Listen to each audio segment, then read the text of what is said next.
Jowai MLA, Wailat Miki Shilla, today inaugurated the Jowai Municipal Boat water tanker, Conservancy trucks, organic waste converters, composting machines, and boiling machine at a function held at the JMB office campus in Kimusniang, Jowai.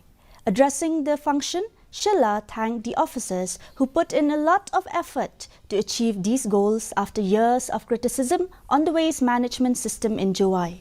He also congratulated the board for the award of recognition and 2 staff members who were awarded by the state government at the recent Swachh Bharat Mission Urban for their participation in the Swachhata Hi Seva campaign this year.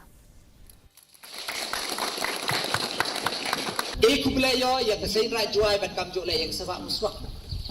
Luri ilat yang Jowai Municipal Board wong penchna ya kudikir itu bisa. Dangkat ni idang perchani ule na Jowai Municipal Board. Bat ngakwa kanai pi in future lada em kiwan ki wakwa uwan chakmat ule ye nikam I welcome ni ba kam man hei ta hu plik daman go kam nagobi nagalat kamay gatu ka chnon go chinti gatu ka employee gi gibru